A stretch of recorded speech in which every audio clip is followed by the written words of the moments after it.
ផ្នត់គំនិតរបស់ Jack Ma គំនិតដែលផ្លាស់ប្ដូរជីវិតនៅក្នុងពិភពលោកនេះ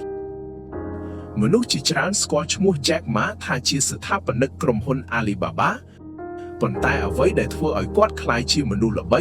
មិនមែនដោយសារទ្រព្យសម្បត្តិប៉ុណ្ណោះទេអ្វីដែលគួរឲ្យសរសើរបំផុតគឺផ្នត់គំនិតរបស់គាត់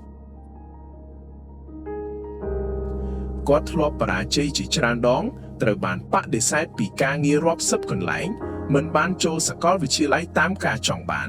ហើយថែមទាំងត្រូវបានបដិសេធពេលដាក់ពាក្យចូលធ្វើការនៅហាងអាហារទោះជាយ៉ាងណាគាត់មិនដែលអនុញ្ញាតឲ្យការបរាជ័យកំណត់អនាគតរបស់ខ្លួនឡើយគាត់ធ្លាប់និយាយថាថ្ងៃនេះពិបាកស្អែកកាន់តែពិបាកប៉ុន្តែថ្ងៃបន្ទាប់ពីស្អែកនឹងស្រស់ស្អាតពាក្យនេះបង្ហាញថាភាពជោគជ័យមិនកើតឡើងក្នុងមួយយប់ទេវាត្រូវការភាពអត់ធ្មត់ការខិតខំនិងការមិនបោះបង់មេរៀនទី1ការបរាជ័យមិនមែនជាទីបញ្ចប់មនុស្សភាគច្រើនខ្លាចការបរាជ័យពួកគេគិតថាបរាជ័យម្ដងមានន័យថាពួកគេគ្មានសមត្ថភាពប៉ុន្តែ Jack Ma មើលការបរាជ័យខុសពីគេសម្រាប់គាត់ការបរាជ័យគឺជាសាលារៀនដែលបង្រៀនមេរៀនដ៏មានតម្លៃមនុស្សដែលមិនធ្លាប់បរាជ័យអាចមិនទាន់បានសាកល្បងអ្វីដែលធំគ្រប់គ្រាន់ឧទាហរណ៍យុវជនម្នាក់ឈ្មោះវណ្ណាបើកហាងលក់កាហ្វេតូចមួយ3ខែដំបូងអតិថិជនមានតិចហើយគាត់ខាតបង់ប្រាក់មិត្តភ័ក្តិខ្លះប្រាប់ឲ្យបិទហាងប៉ុន្តែវណ្ណាមិនបោះបង់ទេគាត់សួរអតិថិជនពីមូលហេតុដែលមិនចូលហាងគាត់កែប្រែរសជាតិកាហ្វេបន្ថែមសេវាកម្មនិងផ្សព្វផ្សាយតាមបណ្ដាញសង្គម6ខែក្រោយហាងរបស់គាត់ចាប់ផ្ដើមមានអតិថិជនច្រើនបរាជ័យដំបូងមិនបានបញ្ចប់ក្តីសម័យរបស់គាត់ទេតែវាបានបង្រៀនគាត់ឲ្យប្រសើរឡើង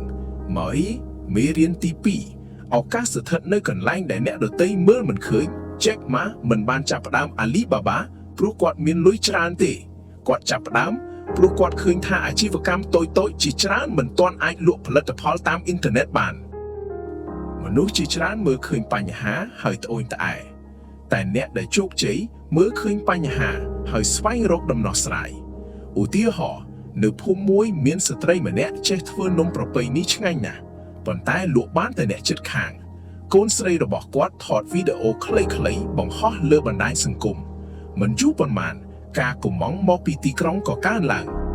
បញ្ហាគឺការលក់មិនដល់អតិថិជនដំណោះស្រាយគឺការប្រើបច្ចេកវិទ្យាមុខមេរៀនទី3មនុស្សជាកម្លាំងធំបំផុត Jack Ma ជឿថាក្រុមការងារល្អមានតម្លៃជាងគំនិតល្អម្នាក់ឯង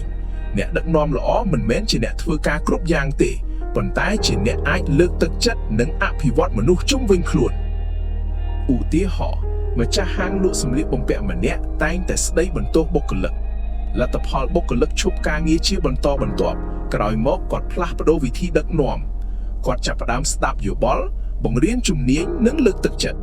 ប៉ុន្មានខែក្រោយការលក់កើនឡើងហើយបរិយាកាសការងារក៏កាន់តែល្អមេរៀនទី4រៀនពេញមួយជីវិតពិភពលោកផ្លាស់ប្ដូររាល់ថ្ងៃបើមនុស្សមិនរៀនពួកគេនឹងត្រូវទុកចោលការអានសៀវភៅ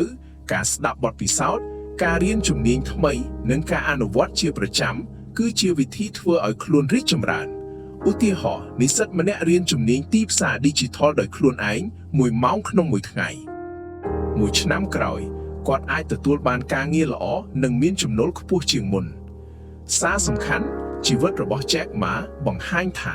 មិនចាំបាច់កើតមកមានទ្រព្យសម្បត្តិឬមានសំណាងទេទើបអាចជោគជ័យអ្វីដែលសំខាន់ជាងគេគឺផ្នត់គំនិត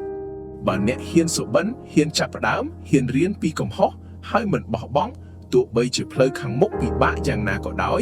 អ្នកនៅតែមានឱកាសបង្កើតអនាគតដែលប្រសើរជាងថ្ងៃនេះចងចាំថាការផ្លាស់ប្ដូរជីវិតមិនចាប់ផ្ដើមពីលុយឬឱកាសទេវាចាប់ផ្ដើមពីការផ្លាស់ប្ដូរផ្នត់គំនិត